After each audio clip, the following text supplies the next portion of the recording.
Today on The Now, we are talking about the beach in our lineup and some new research revealing that water may not be so clean. We're going to break down what you should be looking for on your next summer trip. And lab animals may find a new lease on life thanks to a proposed rule, the policy that may give them the opportunity to retire with a family. And a lot of efforts are going into reducing waste. Some people are doing their part, even making sure that all their trash fits into a single jar. We're taking a look at a store that's going waste-free as well. Thank you, Chris. This is the Now Indy on RTV6. I'm Amanda Starantino. Indianapolis is one of the most dangerous cities in America for pedestrian safety. In fact, Indiana's 7th congressional district, which covers most of the city, was ranked the 68th worst district out of 435 across the nation. The data comes from Smart Growth America, an advocacy group based out of Washington, D.C. The group says fatal pedestrian crashes have increased by 35% over the last decade because of poor street planning. They say streets are designed only for vehicles, and we keep building wider lanes for vehicles to go faster and faster. The group is advocating for the Complete Streets Act of 2019. That would require state governments to set aside 5% of federal highway funding for projects that serve pedestrians, bicyclists, and vehicles. And Representative Andre Carson is one of just 4 members of Congress to co-sponsor the legislation. Today, he released the following statement to RTV6. Carson said in part, quote, "I've also heard from Hoosier advocates that we need to do more to fix known flaws to address preventable accidents and save lives. That's why I'm proud to be an original co-sponsor of the Complete Streets Act, which incentivizes safety measures by states and localities to lower fatalities," end quote. IMPD with a renewed call for help in solving a fatal hit and run that happened 3 years ago on the northwest side. Metro Police say a car hit a motorcycle, killing the driver of that motorcycle. It happened on July 25th, 2016 at the intersection of Georgetown Road and West 59th Street. The car involved drove away going westbound on West 59th Street. Now investigators say they believe the vehicle is a green Ford Freestyle between the model years of 2005 and 2007, like the one in this picture. Police say the car likely has damage to the passenger side. If you have any information at all, call Crime Stoppers at 317-262-TIPS. You can remain anonymous. Kevin. 5:32 on this beautiful Tuesday evening. We're trying to balance out the month a little bit here. It was so warm at the beginning of the month and for really all month until the last couple days, and now we're starting to cool things down a little bit. My sister-in-law, Mary Beth, sent me this picture of flowers, so I thought I'd bring the flowers to you. Everything looks better in sunshine, doesn't it? Beautiful day today. There are a couple of showers to talk about, and you can see the clouds streaming into Benton County, and then just west of Williamsport and Attica, a fading shower there. They've been moving to the south. I don't think they'll expand, but they may roll toward Veedersburg and Covington. We'll keep our eye on that, and you can see they're all by themselves. The closest rain other than that is in Michigan. 79, that's temperature in Indianapolis right now. 2 degrees warmer in Lafayette as we kind of center up on Monument Circle there. I'm going to get dizzy. Temperatures down in Bloomington at 78. Skies will clear. Any clouds that you have now fade away tonight. The wind will be out of the northwest. Temperature 74, 11 o'clock 69. We're headed into the 50s again tonight. We'll talk about the trend that shows up within the 7-day forecast coming up. More talk today of fixing the student debt crisis. Senator Elizabeth Warren rolling out her promise bill to cancel about $640 billion in debt. That plan would cancel up to $50,000 in debt for people making less than $100,000 a year. It would also cut some debt for those earning between $100,000 and $250,000 a year. The bill has free college options for future students, and Warren says it would be paid for with a new tax on richer Americans. And what we really need is we need a restoration of bankruptcy rights. We need to fix the problems in public service loan forgiveness. And we need targeted relief, tax-free relief, to borrowers who struggle to repay their student loans for years and years. Now, this plan is expected to have some critics. Mark Kanowitz with savingforcollege.com also pointed out that this plan doesn't address the other half of college costs, like room and board, textbooks, and the cost of transportation. Big news surrounding a potential budget deal for the federal government. President Trump says it's a 2-year deal that would come with a debt ceiling increase. It would also set aside more than $1 trillion for defense and domestic funding. Lawmakers in both chambers say they will work to pass this legislation quickly. The countdown is on until Robert Mueller testifies before Congress tomorrow. He'll appear in front of two different committees for an estimated 5 hours. The former special counsel did say that his report is his testimony as it pertains to this investigation. The Justice Department is pushing him to stay within the boundaries of that report. Well, let's start with the news feed. The head of the FBI says China is the most serious counterintelligence threat to the United States, even more than Russia. FBI Director Christopher Wray says there are more than 1,000 investigations that lead back to China happening right now. Protests continuing in Puerto Rico, and now a judge is issuing search warrants for the phones of government officials who were tied to the scandal that sparked this political crisis. Crude text messages between the island's governor and his inner circle were leaked. Today, retired Justice John Paul Stevens was laid to rest at Arlington National Cemetery. The 99-year-old passed away last week. He served on the Supreme Court for nearly 35 years before retiring in 2010. Next in our lineup, lab animals are usually put down after they're done with government experiments, but a new proposal would give them a new chance at life. We are diving into the policy that may give them the opportunity to retire with the family. On the all-new 2019 Ram 1500. Welcome back to the Now Indy on RTV6. An update to a story we first brought you last night on the news at 11. A newly married Crawfordsville couple should be back in Indiana tomorrow after an accident while exploring a volcano on their honeymoon. Clay Chastain and his wife Akemi were hiking last Thursday in St. Kitts when they found a rope leading down into a dormant volcano. Clay started the climb down when the rope snapped and he fell about 70 feet down a steep incline. He has been in the hospital in St. Kitts for days, recovering from a skull fracture and concussion. And because of Clay's injuries, he cannot take a commercial flight home and needs an air ambulance. However, their insurance will not cover the emergency air transport that costs at least $29 grand. So they have raised almost $36,000 on GoFundMe and finally have enough to come home, which they're planning to do tomorrow. There's a new push to save thousands of animals used in government testing. Most lab animals are killed after experimental testing, but as Corey Rangel shows us, an act of Congress could force agencies to try and find them homes instead. Julie Germany admits she spoils her dog Violet with love and perhaps one too many treats. Julie feels it helps make up for the time Violet spent as a subject at an animal testing lab. They would knock her out and practice operating on her. And then the second test she was enrolled in was for a human pharmaceutical. Julie volunteered at the lab and helped take care of Violet. She remembers a promise she made to the dog before she adopted her. And whispered in her ear, "We're going to get you out." And a couple months later, she was up for adoption. Her test had ended at the lab. But research shows most government lab animals never get to leave. Instead, they're killed once they're done being used. I think most of the American people will be shocked to learn that their own government, that they're paying for through their taxpayer dollars, is killing 50,000 animals a year completely needlessly. Representative Brendan Boyle introduced bipartisan legislation called the After Act.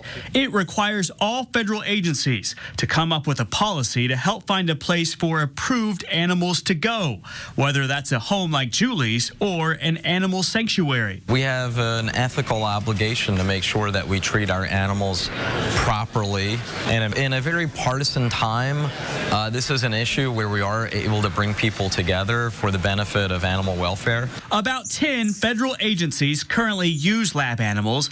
That's according to White Coat Waste Project, an animal rights watchdog group. Julie serves on the group's board, which is pushing for the bill. This is a great opportunity for those animals, like Violet, to live the lives that they're owed. In Washington, D.C., I'm Corey Rangel reporting. All right, Corey, thank you. Next in our lineup, some eye-opening findings about water at beaches everywhere and solutions to keep people from getting sick. Dealer stock. Come in for great deals now. Let's Let's start the news feed. President Trump congratulating Britain's next prime minister. The president says Boris Johnson will be great. Johnson will officially become prime minister tomorrow. A new study is looking at the amount of women heading to U.S. service academies. Most applicants to academies like West Point need a member of Congress to nominate them. The AP says more female applicants have been receiving nominations, yet men are nearly 3 times more likely to get one. Some reps or lawmakers say it just has to do with the low number of women who are applying. Volvo's recalling about 500,000 cars worldwide. There's a plastic part in the engine that could melt and cause a fire. The recalled vehicles have 2-liter 4-cylinder diesel engines made between 2014 and this year. Well, when you go to the beach, you're probably thinking about the heat, whether you brought enough sunblock, but there's a new report saying you should really be thinking about the water quality. Environment America says more than half of beaches across the country tested positive for higher levels of fecal bacteria for at least a day last year. Now, you look at this map, the darker the red, the more days where levels were high enough to make people sick. Every year, about 57 million people come down with some sort of stomach issue, skin rash, or eye irritation because of contaminated water. Sewage and stormwater runoff pollution are to blame for this, but there are some simple solutions. And the last thing that we would want people to take away from our report is that they should silently suffer through a swimless summer. That's not what we're trying to say here. What we are saying is twofold. First is that we can prevent this pollution, and we should call on our elected officials to do so by investing in these kinds of green infrastructure projects that can prevent runoff pollution and repairing our sewage treatment plants. Now, Congress is considering reauthorizing the Clean Water State Fund. That money would go to runoff solutions. Thank you, Chris. The Indianapolis 10-Point Coalition is a group that aims to bring communities together to prevent deadly crime. And other cities are taking notice and want to take a page from 10 Point's book. Today, community activists, law enforcement, and members of the clergy from Chicago met with 10-Point Coalition leaders to see if Chicago can learn from Indy when it comes to preventing violence. The visit focused on the organization's partnership approach between the community and police. And the panel discussion had folks from 10 Point to talk about urban ministry and specifically how we might be able to promote peace within the community. And so many people at that point were very excited about what we heard. We said, we have to make a trip to Indianapolis to see what you guys are doing here and how you've been able to be so effective. The Chicago group went on a street patrol with 10 Point and met with Indy City government and police representatives. Kevin. I always like to check out the shadows on Monument Circle, and you can see they're growing a little bit longer. Sun still doesn't set until 9 o'clock. What a great evening. And let me just show you Roy Gregory out relaxing today. So she tries to relax, but she's a small dog. See her eyes? You're always on the lookout when you're that small. We're on the lookout for a couple of showers off to northwest Indiana. We'll find that in a second. Clear nights and sunny days. You've got the pattern, and we've settled into it, keeping the humidity down, even though our temperatures later this week into the weekend will start to come back up. As far as looking at radar with a glance, you don't see anything, but it's here to the north and west where we've had a couple of these showers. That's the second one right over Benton County and Fowler, and the other's about ready to cross I-74 now into Fountain County, Vedersburg, Covington. This will drop to the south, but staying fairly localized. Temperature in Indy down 2 degrees from our afternoon high. 82 in Terre Haute. That's a current temperature. Cooler to the east in the mid-70s. Another night in the 50s. Was that fabulous last night? Coolest night since June, in the middle of June 22nd, I believe. It was some 31 days ago. 56 in Lafayette tomorrow morning. That's a little warmer than you were this morning. 56 tomorrow in Peru. Wherever we start, it will be a mild finish. Temperatures will push 80 degrees. The wind is still out of the north, and that low humidity will make 80, 81 degrees feel great through central Indiana. Here are the temperatures that we expect, all within a degree or two of 80, maybe either side of that mark. Then temperatures will be warmer as we go later in the week. Thursday will add a little warmth to the picture. Hold on to that sunshine. Temperature will peak at around 83 Thursday. The movement to become zero waste seems to be picking up steam. Videos like these go viral, people showing off what they say is a year's worth of trash in a single jar. Now, even if you can't minimize your trash that much, there are some easy ways to reduce what we throw away. A woman in Idaho shows Chris Welch how she approaches it and shows off a unique store that will help people do just that. This is probably one of the first things we started doing was composting. And we actually find that if we leave the lid off of it, then we get less bugs and less smell. It wasn't all that long ago when Leah Rainey decided to work toward living a zero-waste lifestyle. Zero waste is really about reducing waste, right? So it's in whatever form it comes in, it's really about minimizing your waste, the things that you need to throw away. At first, it was a bit of a learning curve. How difficult was it? It is hard. It's pretty hard. Even for you? Even for me. But it's helped her to remember what she calls the 5 R's. Refuse, reduce, reuse, recycle, and rot. One of the hardest parts, she says, cutting out plastic from the shampoo bottles in the bathroom. And rub the bar on your head, and it foams, and it lathers, and it does all the wonderful things that we want our shampoo to do. It just doesn't have a plastic bottle. To plastic food wrap in the kitchen. So this is a wax wrap. This replaces saran wrap, right? Oh. So it's made out of beeswax and tree resin. For Rainey, this all started when she considered one fundamental question. How much we were consuming and how different that was with how we need to treat the environment. According to a recent study, it's estimated that 79% of the 6.3 billion metric tons of plastic waste that's ever been produced is sitting in landfills or in the ocean. If someone were to bring plastic water bottles into my house, I would freak out. And that's why her new store will have none of it. So you walk in here, and then we've got our checkout stands here. Yes, this September, Rainey is set to open Roots Zero Waste Market just outside of Boise, Idaho. She says it's the only grocery store of its kind in the country. So I think it's really important for businesses to start showing up and businesses to start helping consumers to waste less. And she believes there's a demand for a place like this. So much so, it'll force the nation's leaders to start taking more of an active role as well. I feel like that groundswell is what will turn the tide and make legislators and make politicians really believe that this is something that people care about. Waste not, want not, you know? I mean, it really is like at our core. Reporting in Garden City, Idaho, I'm Chris Welch. All right, Chris, thank you. Let's start the news feed. Call this a comeback. The California condor is North America's largest bird, and it did seem to be headed for extinction at one point. But researchers say it has now reached a milestone. 1,000 birds hatched. There were fewer than 24 back in the 80s. Well, if you take aspirin every day, listen to this, because Harvard researchers say you should stop doing that. Millions of people take aspirin daily, thinking it'll help prevent a heart attack. Research found barely any benefit to taking a daily aspirin. Well, it also found that it could lead to issues like bleeding in the skull if you don't have heart disease. GNC is getting leaner, and we don't mean it in a good way. The vitamin and supplement store will close up to 900 mall locations. Nearly 200 stores have already closed this year so far. Training to be a Walmart employee is much more than learning how to greet people and stock shelves. You want to place that on? Let's hold your remote there. Welcome to Walmart Training.